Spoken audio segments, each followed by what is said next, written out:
ایک کلونجی رکھ لیں, ان دونوں کو مکس کر لیں اور اس کی دھنی دیں آپ دیکھنا یہ مچھر اور جو جتنے بھی ہیں مکھیاں ہیں یہ سب بھاگنے شروع ہو جائیں گی. اچھا وہ کوئلے دیں تو آپ اچھا کسی بھی مقدار میں لے لیں, کوئی وہ مسئلہ نہیں. استھما کے پیشنٹ ہیں وہ احتیاط کریں, وہ نہ کریں, باقی سب کر سکتے ہیں یہ. اور گھر کے اندر گھر کے باہر کر لیں آپ, تھوڑی دیر کر لیں, ایک 5-7 منٹ کر لیں, 10 منٹ کر لیں. آپ دیکھیں کافی دیر تک آپ کے مکھی اور مچھر آپ کے قریب نہیں آئیں گے. یہ میں نے آزمایا ہوا ہے. جی بالکل. اور اس موسم میں اچھا کھٹمل بھی بہت زیادہ تنگ کرتے ہیں. جس گھروں میں کھٹمل ہوتے ہیں ان کے تو دیواروں پہ بھی چلنے شروع ہو جاتے ہیں. اس قدر میں نے خود دیکھے ہیں یہ. تو ایسی صورت میں آپ نے عملتاس کی ایک پھلی آتی ہے, وہ آپ اپنے کمڈ الماری پہ رکھ لیں, بیڈ پہ رکھ لیں, نیچے کہیں پہ بھی. تو اس کی اسمیل ایسی ہوتی ہے جو ہمیں تو محسوس نہیں ہوتی ہے, لیکن کھٹمل اس سے آپ کی اجازت سے, یہ جو بارشوں کے بعد ہماری کمروں میں اور گھروں میں سیلن کی ایک اسمیل آ جاتی ہے, دیواروں پہ بھی سیلن آ جاتی ہے, پانی آتا ہے, جس طرح ہم لوگ جو ہے وہ پانی اکٹھا کر رہے ہوتے ہیں, بالٹیاں اور تولیے لگا رہے ہوتے ہیں, اس کی بھی ایک اسمیل ہوتی ہے جو کہ سانس میں بہت لگتی ہے. اور ہم کوشش کرتے ہیں, ہر ایک کے گھر میں ایئر پیوریفائر نہیں ہے, ہر ایک کے گھر میں جو ہے وہ اس طرح کی چیزیں نہیں ہیں جو وہ افورڈ کر سکتا ہو. تو اس صورت میں کیا کرنا چاہیے جو اسمیل تنگ کر رہی ہے؟ اب آپ کہہ رہے ہیں نا گندا اور صاف پانی سب مل جاتا ہے, اس کی الگ اپنی گندگی الگ اور اسمیل الگ. روم کی اسمیل کو ختم کرنے کے لیے آپ نے ہرمل دانہ ہوتا ہے, ہرمل دانہ, جی ہاں, آپ اس کی دھنی دیں گھر پہ, تو اس سے یہ کہ روم کی اسمیل جو ہے وہ آپ کی ختم ہوتی جائے گی. استھما پیشنٹ کے لیے کسی بھی قسم کا جو ہے وہ دھول دھواں منع ہے. جی ہاں, تو یہ بہت احتیاط کیجئے. اچھا جس طریقے سے ابھی مایا آپ بتا رہی تھی کہ بعض لوگوں کو جس طرح بارش کے موسم میں خشک کھانسی ہو جاتی ہے, اور ایسے موسم میں استھمیٹک الرجی والے یا اس میں سائنسائٹس الرجی والے بہت زیادہ تنگ ہوتے ہیں. کھانسی, ریشہ, گلا خراب, بخار سا فیل ہونا, اور ہوتا بخار نہیں ہے لیکن ٹمپریچر سا فیل ہوتا ہے, اور چھینکیں بے تحاشا شروع ہو جاتی ہیں. تو آپ نے بنفشا کے پتے, ہماری اینٹی الرجی ہوتے ہیں جو جڑی بوٹیوں میں, بنفشا کے پتے, برگے بنفشا کہا جاتا ہے, اس کی 1 چمچ اور ملیٹھی آدھا انچ کا ٹکڑا 1.25 کپ پانی میں ڈالیں, اس کو کہوا بنا لیں. 1 کپ صبح 1 کپ شام, صرف 3 دن پی لیں. یہ ایک قسم کا جوشاندہ ہوگا. آپ دیکھیے گا اسی 3 دن میں انشاءاللہ آپ دیکھیے گا. اور ملیٹھی اس کا کہوا بنا کے 3 دن پینا ہے. نزلہ, زکام, گلا خراب اور سر بھاری ہونا, طبیعت میں چڑچڑاہٹ ہونا, سستی, کاہلی ہو جانا.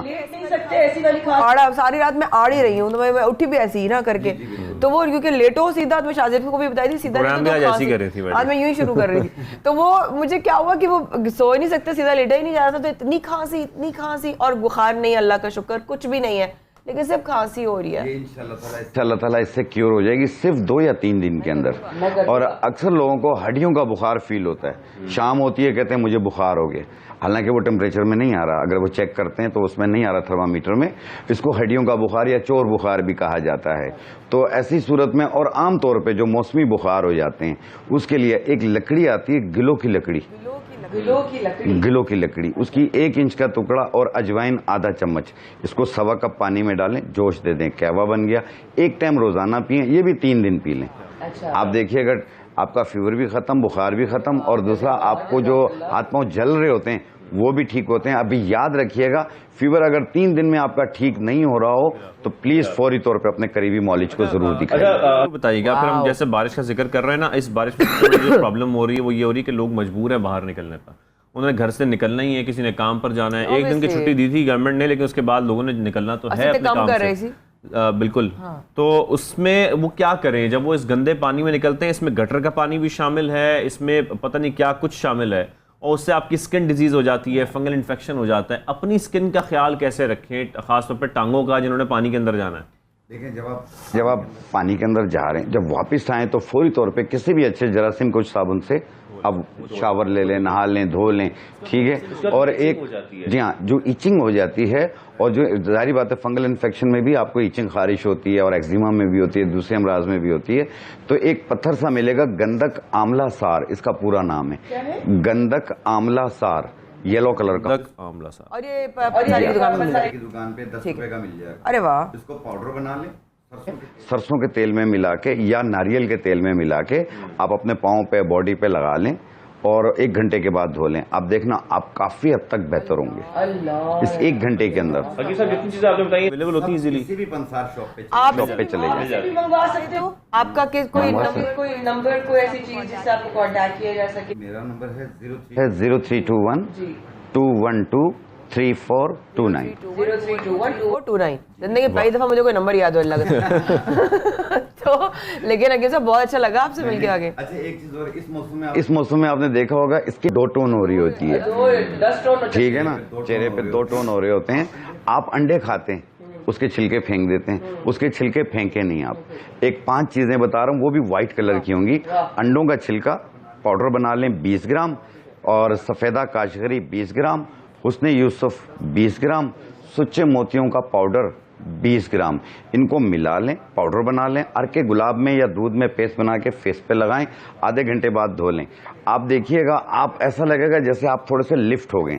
اور دوسرا اوپن پورس منیمائز ہو جائیں گے, وائٹ ہیڈ بلیک ہیڈس بھی ختم ہو جائیں گے, 2 ٹون چہرہ 1 ٹون ہو جائے گا. آرڈر کو دے سکتے ہیں, کوئی اگر چاہے کوئی بندہ منگوانا تو آپ کو آرڈر دے سکتے ہیں ان ریسیپیز کا, کوئی مسئلہ چاہیے دکان پہ ویسے مل جاتی ہے یہ. تھینک یو ویری مچ, شکریہ شو میں آئے, اور ہمیں یہ جاننا سب کچھ بہت ضروری تھا, لیکن ضروری یہ بھی ہے کہ آپ بریک لے لیں. ماسک لگاؤ.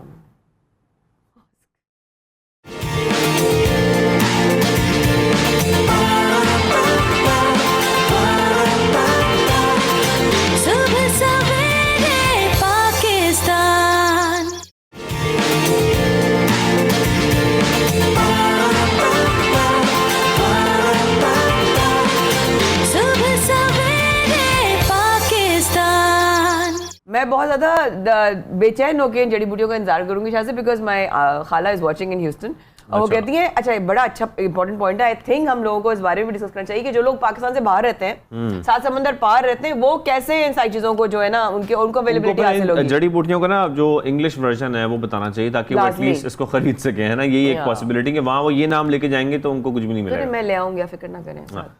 خیر, ایک اور ہمیں اسٹوری شامل کرنی ہے, وہ ہے پاکستانی خواتین کے بارے میں, اور وہ کیا ہے کہ کوپ ایماؤ نے مشکل اور کٹھن پہاڑی چوٹی کر لی ہے. کراچی اور اسلام آباد کی خواتین پر مشتمل یہ ٹیم ہے جنہوں نے چند دن پہلے گلگت میں رپاک پیک سر کی ہے. کیا بات ہے. اور یہ ایسا نہیں کہ ہمیں آج پتہ چلا, ہم بہت دنوں سے ان کو دیکھ رہے تھے. جب خبریں آ رہی تھی تو ہماری سائٹ ہی میں اکٹھے ہو کے wow we are so proud of these. اچھا آج کچھ ہو رہا ہے کہ ہم بات تو کر رہے ہیں لیکن ہمارا گیس جو ہے نا وہ کنیکٹ نہیں ہو رہا ہے, تو وہ بارش کی وجہ سے.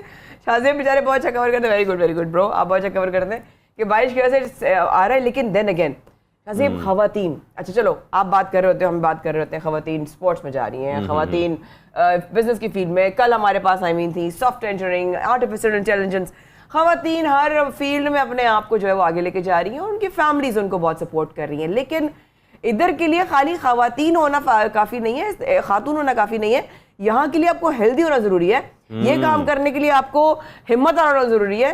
یہ کام کرنے کے لیے آپ کو ہائٹ فرائٹ ہونا نہیں ہونا چاہیے آپ کے اندر, کس طرح کا بھی ہائٹس کے ساتھ آپ کو ڈر ہو, فوبیا ہو, وہ بھی نہیں ہونا چاہیے. آکسیجن آپ کی وہاں اوپر جا کے آپ لوگوں نے بتایا تھا, آپ لوگ گئے ہوئے تھے اوپر. مجھے یہ سمجھ نہیں آتی ہے جو کوپ ایما ہوتے ہیں ان کا جب بھی ذکر کرتے ہیں. خیر کیونکہ میں نے اس طرح کے جو سمٹس ہیں وہ نہیں کیے ہیں, لیکن ہم جب بھی کوئی ہائٹ پہ جاتے ہیں وہاں پر آکسیجن کی بڑی پرابلم ہوتی ہے, کیونکہ ایئر پریشر بھی آئی تھنک لو ہو جاتا ہے, اس کی وجہ سے آکسیجن بھی آپ کو نہیں آ رہی ہوتی. اور ابھی ہم شندور ریسنٹلی گئے تھے, وہ بہت زیادہ ہائٹ پہ نہیں ہے, 12,600 فیٹ ہائٹ ہے اس کی, لیکن اس کے باوجود کیونککہ وہ ہائٹ ایک ہے وہاں پر آپ کو آکسیجن میں بڑی پرابلم ہوتی ہے. تو یہ جو لوگ ہیں جو جاتے ہیں اس طرح سے مختلف چوٹیاں سر کرنے کے لیے, 642 میٹر ایگزیکٹلی 5,642 میٹر کی ہائٹ پر جانا, اور وہاں پر اپنے آپ کو فٹ بھی رکھنا, اور موٹیویٹڈ بھی رکھنا, ڈیڈیکیٹڈ بھی رکھنا, آکسیجن بھی وہاں کی میڈیکیٹڈ بھی رکھنا, اور پھر کم آکسیجن میں آپ کو سروائیو کرنا بڑا مشکل کام ہے. اور پھر ہماری جس طریقے سے, میں ان کے نام لینا چاہتا ہوں کیونکہ جو خواتین کو پیمائے انہوں نے 5,642 میٹر اونچی چوٹی سر کی ہے. 7 رکنی ٹیم تھی یہ, جس میں کون کون شامل ہے؟ سونیا بابر, ثنا جمیل, حفصہ عادل, سونیا امارہ اور ندا عامر شامل تھیں, جو کہ یہ ٹیم تھی 7 رکنی. اور یہ کارنامہ سر انجام دینے والی حفصہ عادل, ثنا جمیل اور سونیا بابر سے آپ کی ملاقات بھی کروائیں گے, جو کہ ہمارے شو میں ہمیں جوائن کریں گی اور ان سے گفتگو ہوگی. اور ہم یہ جاننے کی کوشش کریں گے کہ اس کے لیے کتنی پریکٹس کی جاتی ہے, کیونکہ اب لڑکیاں ہم دیکھ رہے ہیں مایا بہت آگے آ رہی ہیں اس میں. ارے تو بہت آگے, یہ تو اوپر چلی گئی, آگے بھی نہیں, کافی اوپر جا رہی ہے بھائی. ماشاءاللہ ماشاءاللہ, کیا بات ہے, دیکھ کر دل خوش کر دیتا کڑیوں کہ بھائی آپ لوگوں نے تو کمال کر دیا, تو کمال ہی کر دیا. یہ کمال اور جو زندگی میں دنیا میں پاکستان کا جھنڈا جو ہے اتنی اونچائی پر جا کر لہرانا. اور سونیا اور ہمارے ساتھ رمشا ساتھ ہیں. السلام علیکم سونیا, رمشا حفصہ ہمارے ساتھ ہیں. السلام علیکم سونیا اور Hafsa, welcome to the show. Good morning and brilliant. Very nice. کیسی ہیں آپ؟ سونیا بات کرو. ہیلو. آپ سونیا اور حفصہ, آپ کو ہماری آواز آ رہی ہے؟ ہاں الحمدللہ. یہ پہلی بار ایسا ہوا ہے کہ آپ لوگوں نے کوئی پہاڑی کی چوٹی جو ہے وہ سر کی ہے, کہ اس سے پہلے بھی آپ لوگ جا چکی ہیں؟ ہم لوگ ٹریکنگ کرتے رہتے ہیں بٹ یہ سمٹ ہماری فرسٹ تھی. ٹھیک ہے, یہ سمٹ آپ لوگوں کی فرسٹ تھی. اچھا, تو کیسا ایکسپیرینس رہا, ذرا اوور آل ہمیں بتائیں نا. آپ لوگ جب یہاں سے نکلے کہاں پہنچے, بیس کیمپ کون سا تھا, کس طریقے سے آگے بڑھے, کیا تیاریاں کیں, کتنی موٹیویٹڈ تھے آپ لوگ سب لوگ, اور کیونکہ اس کے لیے آپ کو کافی ٹریننگ بھی چاہیے ہوتی ہے, آپ کو اپنے آپ کا فٹنس لیول مینٹین کرنا پڑتا ہے, یہ سب کچھ کیسے کیا, ذرا ہمیں ڈیٹیل میں بتائیں آپ تینوں. یہ سب ایسے کیا کہ موٹیویشن تو ظاہر سی بات آپ کو چاہیے ہوتی ہے, آپ میں حوصلہ ہمت ہو تو آپ سب کر سکتے ہیں. اور ہم ہر سال ایک کوئی نئی جگہ جو ہے پاکستان کی ایکسپلور کرتے ہیں, اور اس جب ہم نے سوچا کہ کیوں نہ کوئی ایسی پہاڑی جو ہے وہ سر کی جائے جو ابھی تک کسی بھی پاکستانی فیمیل نے سر نہ کی ہو, تو ہم نے اس کے لیے روپل پیک کو جو ہے چنا. اور اس کے لیے کافی مشکلات آئیں, آپ کا اپنے گھر سے اپنی فیملی سے دور جانا, بغیر نیٹ ورک کے رہنا, اور بغیر بجلی, بغیر جو ہے نارمل جو ہم اپنے شہر میں آسائشیں ہوتی ہیں ان سے دور جا کے رہنا, اور ٹریک کرنا, کیمپ میں سونا, اور جو ہے بہتا ہوا پانی پینا, اور تپتی ہوئی دھوپ سہنا بہت مشکل ہوتا ہے. اور سب سے پہلے یہ کہ آپ کو گھر سے اپنے اجازت لینا, ایک عورت کے لیے آپ کو یقیناً معلوم ہوگا کہ کتنا مشکل ہوتا ہے, چاہے وہ سنگل ہو, چاہے وہ میرڈ ہو, چاہے وہ کسی بھی, چاہے وہ ڈاکٹر ہو, انجینئر ہو, ہاؤس وائف تھی, کانٹینٹ کریٹر تھی. تو ہر پروفیشن سے جو ہے مختلف جگہوں سے مختلف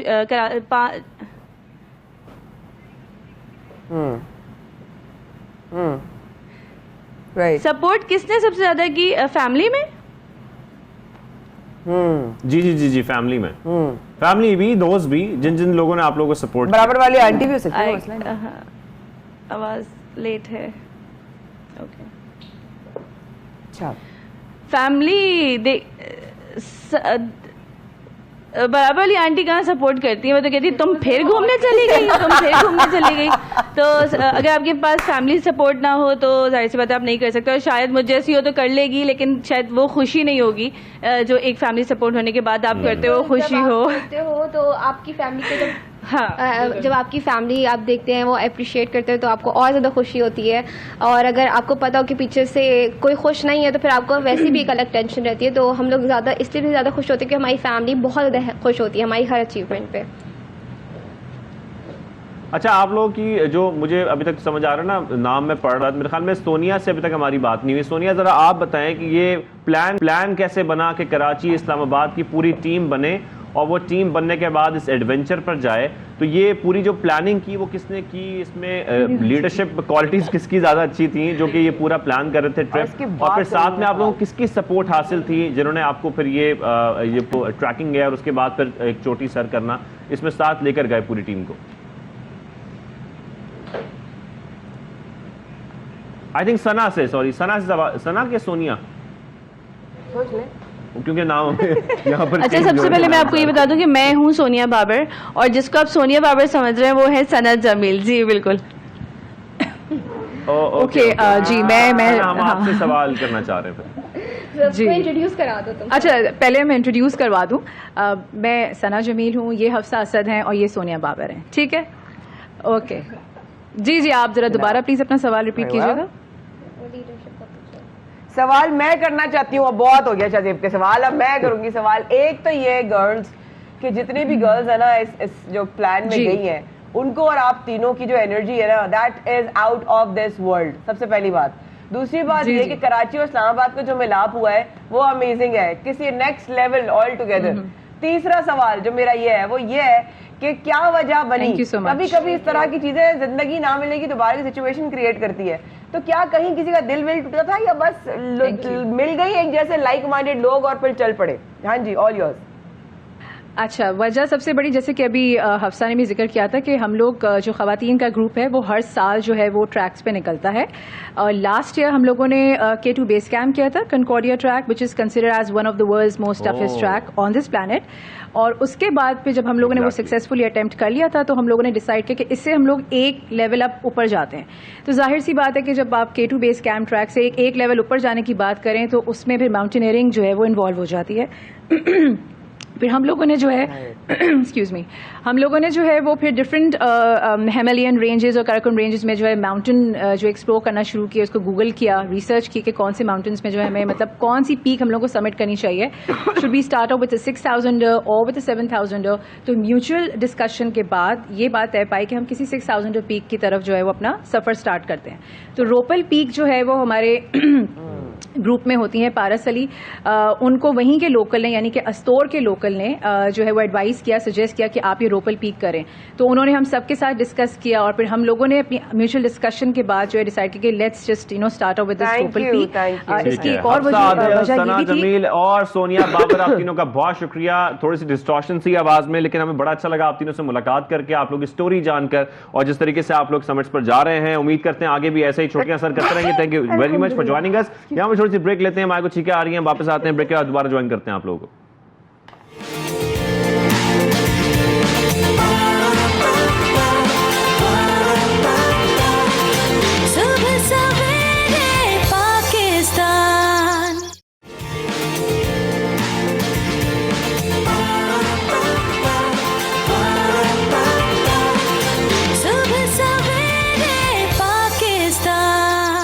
گزشتہ روز ہم نے دیکھا اور اس وقت بھی ہم دیکھ رہے ہیں کہ ہر اخبار میں سب سے جو اوپر خبر ہے وہ ایک ہی ہے, وہ یہ ہے کہ چودھری پرویز الہی صاحب جو ہے وزیر اعلیٰ پنجاب کے عہدے کا انہوں نے حلف اٹھا لیا ہے.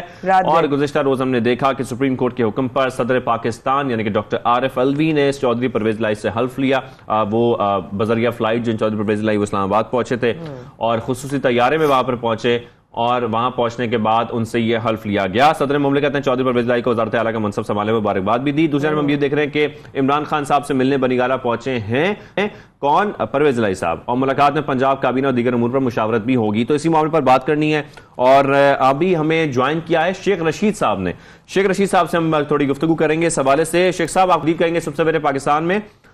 شیخ صاحب, جس طریقے سے ہم دیکھ رہے ہیں پی ٹی آئی کے لیے تو آج بہت بڑا دن ہے اور پنجاب میں تبدیلی آ چکی ہے, لیکن باتیں اب کچھ یہ ہو رہی ہیں کہ پنجاب میں تبدیلی آنے کے بعد پی ٹی آئی کیا کرنے جا رہی ہے. آپ کی خان صاحب سے گفتگو ہوئی ہے, ان کا کیا سٹانس ہے کہ پنجاب کی حکومت اب آپ لوگوں کے پاس ہے, کے پی کے کی حکومت آپ لوگوں کے پاس ہے, کیا آپ لوگ الیکشنز کی باتیں کر رہے تھے تو اب اسمبلیاں تحلیل کریں گے, الیکشن کی طرف جائیں گے یا کنٹینیو کریں گے گورنمنٹ کو؟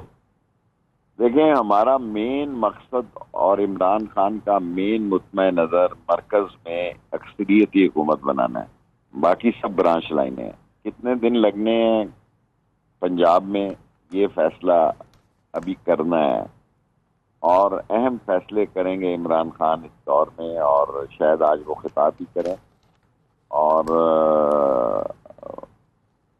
انہوں نے کیس تو لڑا نہیں, کیس تو بالکل سادہ تھا کہ ڈپٹی اسپیکر کی رولنگ ٹھیک ہے یا غلط ہے, اور یہ پی ایم ہاؤس میں بیٹھ کر سارے لوگوں کو اکٹھا کر کے انہوں نے جو بینچ ہے اس کو فکس بینچ کا, اور اس کو چیف جسٹس ہیڈ کر رہے تھے, اور جو کو کا لفظ یوز کر رہے ہیں یہ مشتعل ہو گئے ہیں فضل الرحمان صاحب. حالانکہ حکومت تو پنجاب کی تھی, یہ جہاں ان کا کوئی ممبر ہی نہیں ہے, اور ان کو نظر آ رہا ہے کہ بھئی ملک کے پاس واحد راستہ انتخاب ہی ہے. اور 7 روپے کل بجلی بڑھائی ہے, ابھی ایک گھی بھی مہنگا ہوگا, اور ڈالر یہ 250 کی طرف جا رہا ہے, 241-42 پر کل لڑکیاں کھلی ہیں اسلام آباد میں. تو یہ سارے حالات جو ہیں حکومت سے چل نہیں رہے, اثاثے یہ بیچنے جا رہے ہیں. خریدار منڈی میں ہے کوئی نہیں, اسٹاک ایکسچینج کریش ہے. ڈالر اگر 250 کا ہو گیا تو انہوں نے کدھر جانا ہے؟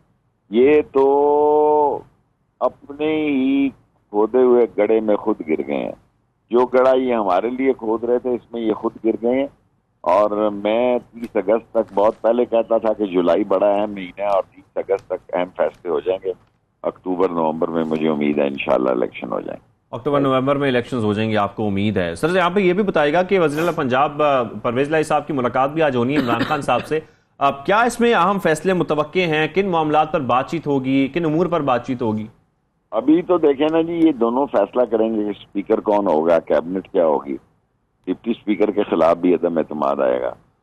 اور آج تو میرا خیال ہے زیادہ تر باتیں یہی ہوں گی. اب یہ ملتے رہیں گے اور ایک بہتر ریلیشن شپ میں پنجاب کو لے کر جا رہے ہیں. اور بنیادی فیصلہ تو اسپیکر کا ہے اور کیبنٹ کا ہے، وہ آج کریں گے. اور جو بعض لوگوں نے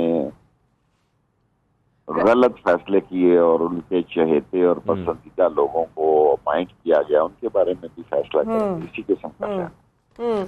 اچھا شیخ صاحب، آپ نے کل بھی کہا، آپ کا بیان آیا کہ بھائی اتحادی بتا دیں کہ ان کا پسندیدہ جج کون سا ہے. اب اتحادیوں کا ہونے والا ہے جلسہ، تو کیا لگتا ہے آپ کو کہ ان کا اتحادیوں کا جلسہ نہیں ہونے لگا؟ کل سربراہی میٹنگ ہے، مایوسی کا انبار ہوگا. کیا کریں گے جی؟ اتحادی ہیں ہی 3 پارٹیاں، باقیوں کے نام اگر 13 پارٹیوں کے آپ کو آتے ہیں لوگوں کے، تو مجھے بتا دیں. نہیں بس وہ کرنے تو والے نا جلسہ شیخ صاحب، پھر کیا آپ کے خیال میں ختم ان کا کوئی مطلب سین نہیں آن، اب آف ہو گیا؟ میں نہیں دیکھتا. نون لیگ میں بھی 2 گروپ ہو رہے ہیں. ایک کہہ رہا ہے اب ہمیں الیکشن میں جانا چاہیے تھا، اور دوسرا کہہ رہا ہے کہ اقتدار میں رہنا چاہیے تھا. اور جو نواز شریف گروپ ہے وہ کافی برہم ہے، جس میں مریم بھی شامل ہے. شہباز شریف اقتدار کو کنٹینیو کرنا چاہتے ہیں. تو ہر طرف ایسے ہی حالات ہیں.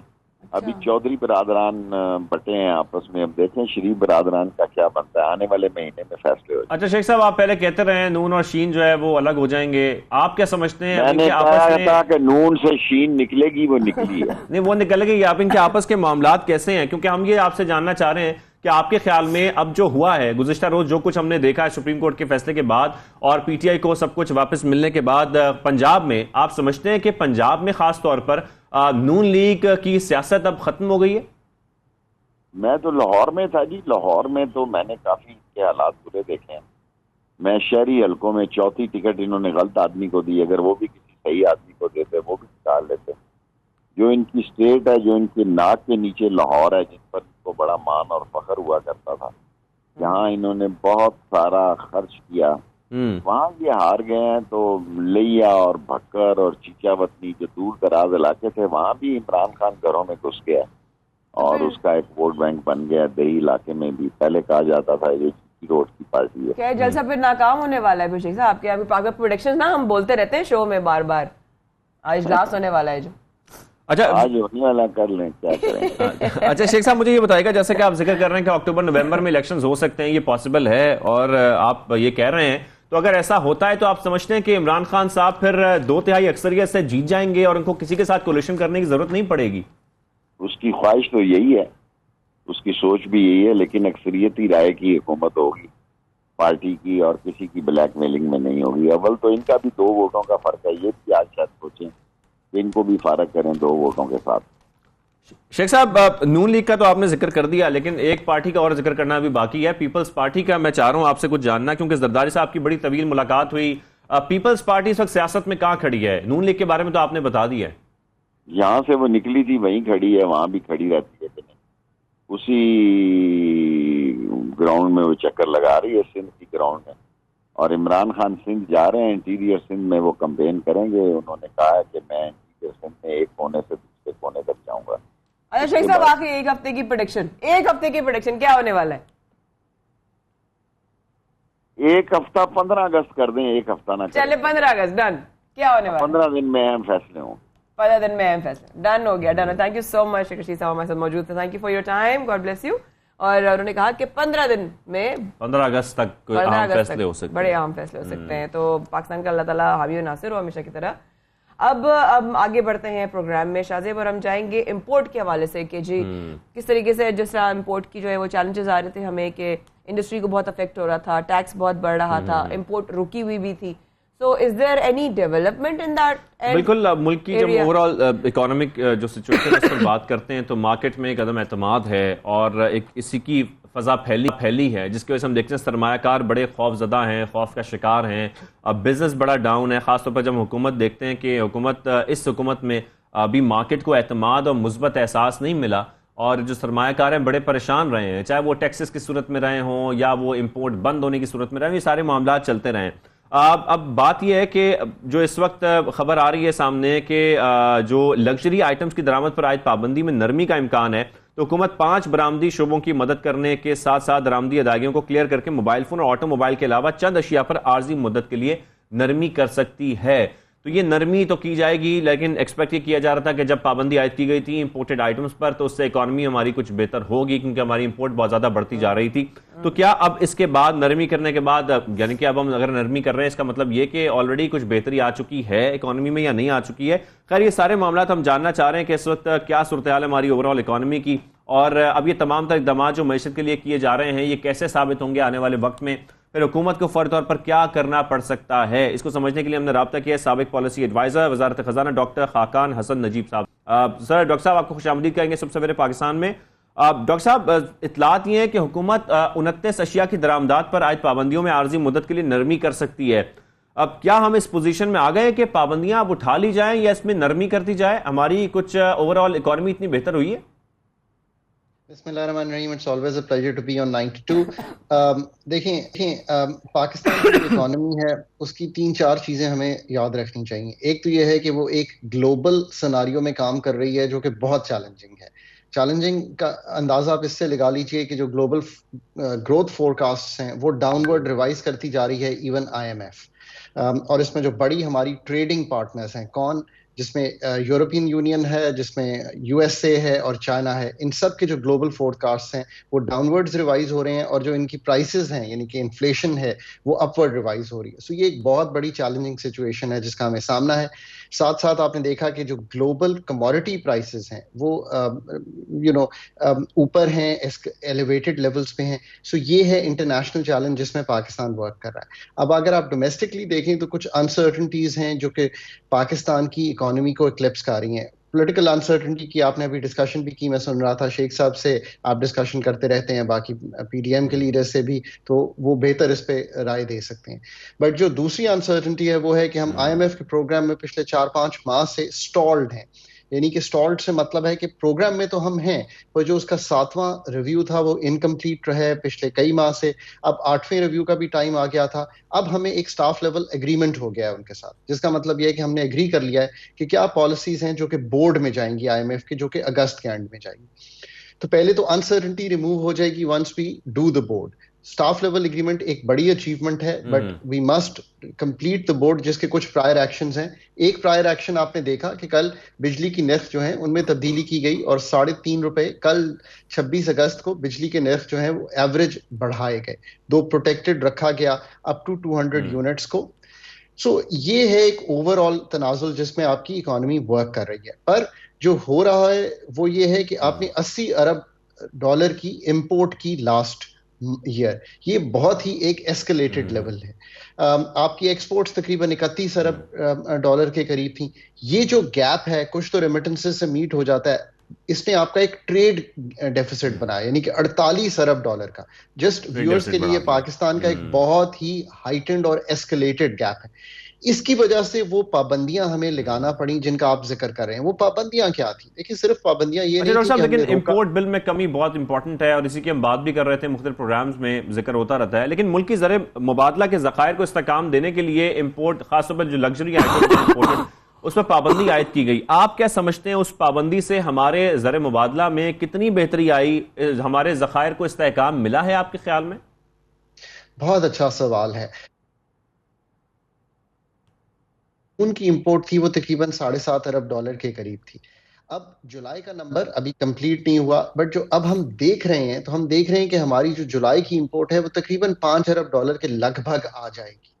سو آپ کچھ تو کہہ سکتے ہیں کہ ایک استحکام ملا. یہ استحکام کیوں آیا؟ اور پھر میں تھوڑا سا اس پہ ہم بات کر لیتے ہیں. ایک تو 100% LC مارجن لگا دیا گیا، پھر ہم نے ڈیوٹیز لگائیں بہت سی چیزوں پہ. پھر آپ نے یہ بھی دیکھا کہ ہم نے جو اپنا پالیسی ریٹ ہے اس کو بڑھا کے 13.75 کر دیا. پھر ہم نے یہ دیکھا کہ روپی کی ایک ایڈجسٹمنٹ ہوئی. ان سب چیزوں سے امپورٹ مہنگی ہوئی. بٹ جو مئی اور جون کی امپورٹ ہے نا، وہ یہ ہمیں یاد رکھنا ہے کہ وہ 2 چیزوں کی وجہ سے آ رہی ہے. وہ آ رہی ہے ہماری پیٹرولیم پروڈکٹس اور LNG امپورٹ سے.